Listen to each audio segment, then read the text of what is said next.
Olá, tudo bem? Hoje o estudo é simplesmente maravilhoso. Nos estudos anteriores, eu falei sobre a estratégia do inimigo, parte 1 e parte 2. Na parte 1, nós estudamos sobre Daniel 7, os animais.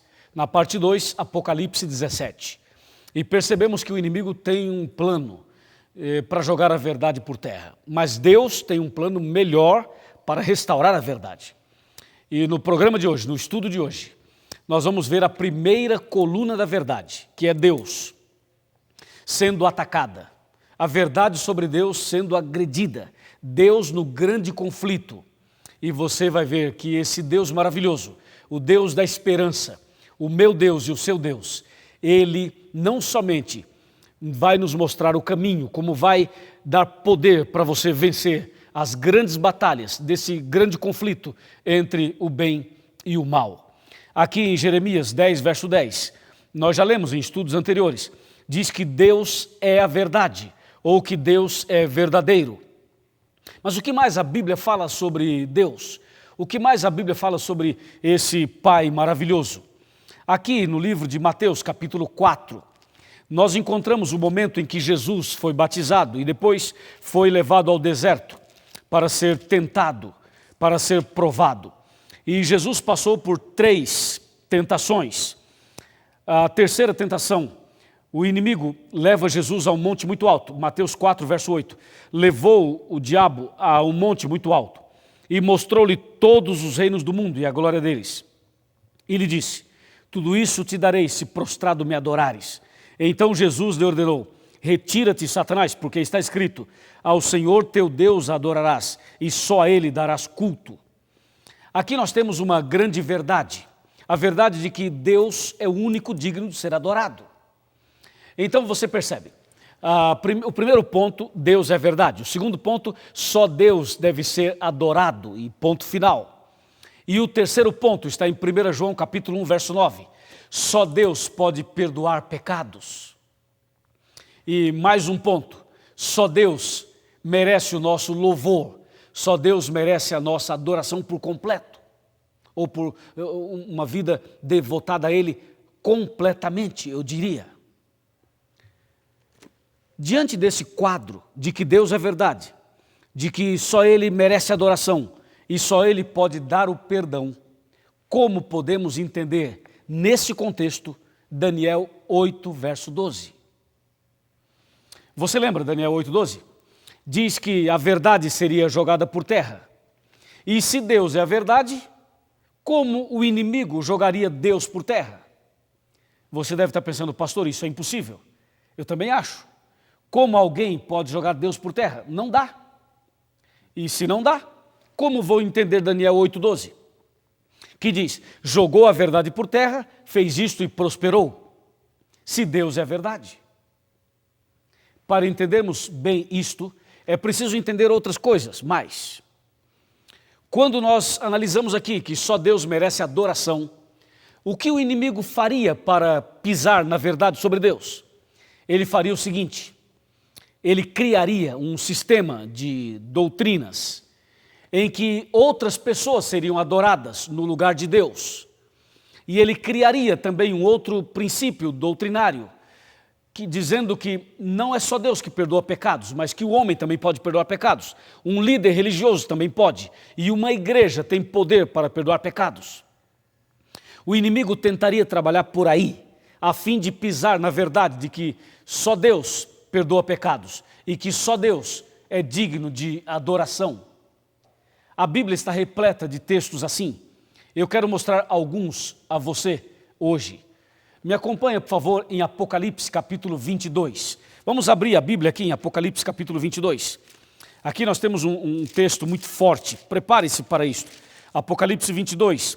Vamos ler os versos 8 e 9. E eu quero que você me acompanhe nessa leitura. Apocalipse 22, versos 8 e 9. O verso 8 diz: eu, João, sou quem ouviu e viu estas coisas.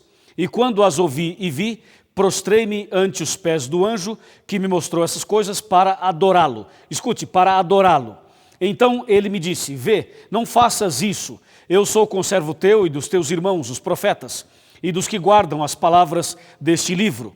adora a Deus. Percebeu? Adora a Deus. Essa leitura mostra que um anjo apareceu a João. E quando o anjo apareceu a João, João ficou emocionado, ficou muito feliz. E o que João fez? João se ajoelhou aos pés do anjo para adorá-lo. E o anjo segurou pela mão e disse: João, não faças isso, levanta-te. Você deve adorar só a Deus e não a mim. Eu sou conservo teu, eu sou criado por Deus tanto quanto você. Então você não deve me adorar, deve adorar somente a Deus. É o que diz aqui a palavra de Deus. Você percebeu? Note que o inimigo tenta de alguma maneira quebrar esse princípio de que só Deus deve ser adorado. E tenta colocar pessoas ou seres para serem adorados, como anjos, como santos, como imagens, como líderes religiosos e como coisas e objetos. Por exemplo, com o passar do tempo, na história passada, antiga, na história recente, existiram pessoas que adoravam o sol, a lua, as estrelas. Até hoje existem na Índia pessoas que adoram animais, como a vaca, a pulga, a cobra. E existem pessoas que adoram estátuas, imagens de alguém que viveu e já morreu e são considerados santos. Existem aqueles que se curvam diante de um líder religioso, do padre, do bispo, do papa, do pastor, e pessoas e mais pessoas têm esse problema de adoração e de idolatria. A Bíblia está dizendo que Deus é a verdade e que só Ele deve ser adorado e somente Ele pode perdoar pecados. É assim que diz a Bíblia. E justamente nesse texto de Apocalipse 22, 8 e 9, você percebe, aparece um anjo. E o anjo, meu amigo, é perfeito, não é verdade? Um anjo de Deus é alguém que é perfeito, não é? E a Bíblia Sagrada diz que quando o anjo apareceu, João se ajoelhou, João adorou o anjo, mas o anjo disse: não, você não deve me adorar, levanta-te, adore a Deus. Você viu que esse anjo é dos nossos, né? É anjo mesmo, de verdade. Porque lá em Mateus capítulo 4, apareceu outro anjo a Jesus e disse a Jesus: se tu és filho de Deus e se você quer o reino do mundo inteiro, então ajoelhe-se e me adore. Quem pediu isso a Jesus foi um anjo também, só que um anjo mau, o anjo das trevas, o Lúcifer, o Satanás. Foi ele que disse a Jesus: ajoelhe-se e me adore. E Jesus disse: o Senhor te repreenda, Satanás, devemos adorar somente a Deus. Então você tem dois anjos, um em Apocalipse 22, o outro em Mateus 4. O anjo de Mateus 4 é o anjo mau, e o anjo de Apocalipse 22 é o anjo do bem, o anjo de Deus. Vejam que o que é de Deus não aceita adoração, porque só Deus deve ser adorado. Mas o que não é de Deus aceita adoração, porque tem objetivos e interesses. Esse assunto, ele vai um pouco mais adiante, além do que nós já vimos. Você sabe qual é o sonho de Satanás? Qual é o sonho de Lúcifer? Eu vou lhe mostrar aqui no livro de Isaías. Me acompanhe, Isaías 14, versos de 12 em diante. Está bem aqui, Isaías capítulo 14, de 12 em diante. Como caíste do céu, ó estrela da manhã, filho da alva, como fosse lançado por terra, tu que debilitavas as nações. Olha agora o 13. E tu dizias no teu coração: eu subirei ao céu, acima das estrelas de Deus, exaltarei o meu trono, e no monte da congregação me assentarei, nas extremidades do norte. Perceba agora o 14. Subirei acima das mais altas nuvens, e serei semelhante ao Altíssimo. Ah, agora eu entendi. Você entendeu também, não é? O sonho de Lúcifer era justamente esse. Ele queria ser semelhante a Deus, ele queria ser adorado como Deus, ele queria ser reverenciado como Deus, ele queria que as pessoas cantassem músicas para ele, ele queria exatamente isto. E por esta razão, ele tentou levar João, levar Jesus, levar pessoas a se curvarem diante de criaturas, diante de coisas, de objetos e de artefatos. A verdade é que João foi alertado pelo anjo: não faças isso. Jesus repreendeu Satanás e disse: somente Deus deve ser adorado. E num outro episódio, que está no livro de Atos, no capítulo 10, nesse outro episódio nós temos algo muito interessante. Abra a Bíblia comigo e veja o que diz Atos dos Apóstolos, capítulo 10. Vale a pena a gente ler esse texto. Aqui, Atos 10, versos 25 e 26. Está pronto? Vamos ler. Aconteceu que, indo Pedro a entrar, lhe saiu Cornélio ao encontro e, prostrando-se-lhe aos pés, o adorou. Mas Pedro o levantou, dizendo: ergue-te, que eu também sou homem. Você percebeu isso? Veja que Cornélio estava ali e Pedro também estava ali. De repente, Cornélio se curva diante de Pedro para adorá-lo. E Pedro o levanta. Pedro pega na mão de Cornélio e Pedro levanta Cornélio. E diz: levanta, rapaz, levanta. Não adore a mim, adore a Deus. Só Deus deve ser adorado e mais ninguém. E aqui tem um ponto interessante. Você sabia que muitas pessoas dizem que Pedro foi o primeiro papa? Eu quero dizer para você que Pedro não foi o primeiro papa. Nunca foi. E jamais alguém que serve a Deus poderia ser um papa, por exemplo. A verdade é o seguinte: Pedro não aceitou a adoração, mas você sabe que o sistema papal aceita. Se alguém se curvar diante do sistema papal, ele aceita a adoração, ainda estende a mão e diz: Deus te abençoe, meu filho. Não é assim? Ele aceita a adoração, mas Pedro não aceitou, o anjo não aceitou. Jesus mostrou que só Deus deve ser adorado. Percebeu que a primeira verdade sobre Deus, a primeira verdade que é Deus, tem sido atacada e o inimigo tem perseguido esse objetivo, tentado de alguma forma, de alguma maneira, ele tem tentado quebrar o princípio da adoração que só a Deus é devido? Mas não é só isso. Quando as pessoas adoram imagens, adoram objetos, adoram estátuas, adoram pessoas, quando as pessoas se curvam diante de certos deuses, elas estão quebrando o segundo mandamento que diz: não farás para ti imagem de escultura e não te encurvarás diante delas. Estão quebrando também o terceiro mandamento que diz para que as pessoas não tomem o nome de Deus em vão. Estão também quebrando o primeiro mandamento que diz assim, que só Deus é o único que merece o nosso coração e a nossa vida, porque lá diz: não terás outros deuses diante de mim. Assim, muitas pessoas quebram os princípios da palavra de Deus ao deixarem de adorar a Deus. Somente de deixar a adoração a Deus já é uma quebra desse princípio bíblico. É assim que o inimigo pretende jogar a verdade por terra, desviando a adoração, tirando as pessoas, tirando o foco das pessoas, para que as pessoas não adorem a Deus. É isso que o inimigo quer fazer, para que as pessoas não adorem a Deus. E uma adoração envolve três coisas: envolve a leitura da Bíblia, envolve a oração e envolve o louvor. Quando as pessoas não leem a Bíblia, quando as pessoas não oram e quando não cantam louvores a Deus, elas não estão adorando a Deus e, consequentemente, estão fazendo aquilo que o inimigo gostaria que fizessem. Um outro ponto muito interessante nesse estudo, sabe qual é? É aquele ponto de que diz que só Deus pode perdoar pecados e mais ninguém, somente Deus. 1 João 1, verso 9. Mas a igreja romana, a igreja de Roma, tentou mexer nisso também e colocou a igreja romana como sendo alguém que pode perdoar pecados.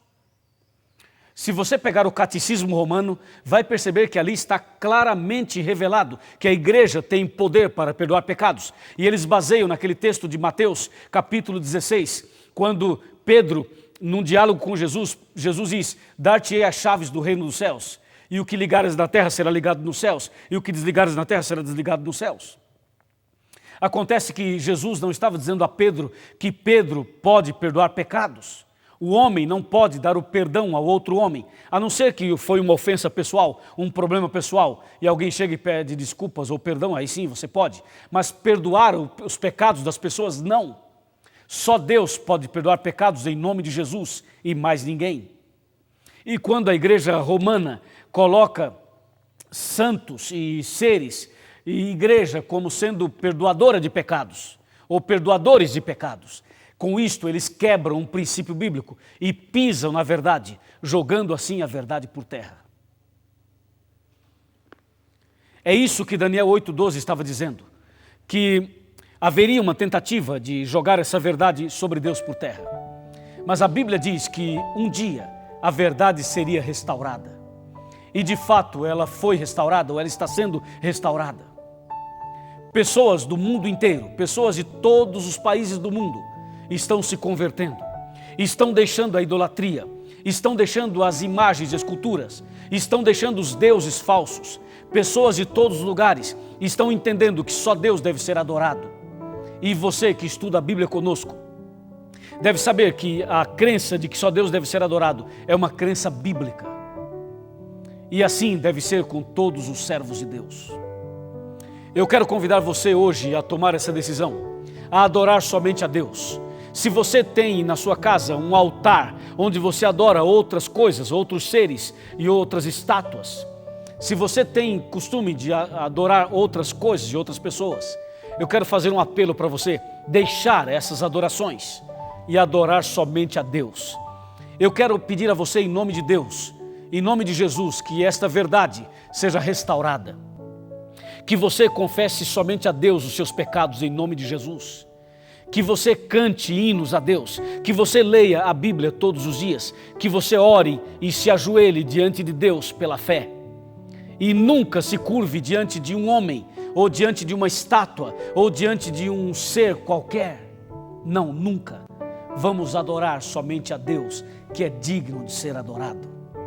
E é por isso que eu quero terminar esse estudo de joelhos, orando a Deus. E eu quero convidar você a fazer a mesma coisa, a se ajoelhar comigo. Nós vamos fazer isso agora. Vou me ajoelhar exatamente aqui. Você pode aí na sua casa, ou na igreja, ou aonde quer que você se encontre. Você pode orar de joelhos, diante do único Deus, digno de adoração. Oremos. Senhor nosso Deus, estamos agora ajoelhados diante da Tua presença, porque somente o Senhor é digno de ser adorado e reverenciado. E é por esta razão que eu me ajoelho aqui, para entregar nas Tuas mãos esta pessoa que estuda a Bíblia comigo, que a partir de hoje ela não adore mais outros seres, outras coisas, as estátuas, as imagens, mas que a partir de agora esta pessoa adore somente o Senhor, Deus Todo-Poderoso, a verdade única. Que estas pessoas todas, juntamente comigo, nós possamos tomar esta posição de adorar e reverenciar o Senhor, o único Deus, Criador dos céus e da terra. Em nome de Jesus. Amém.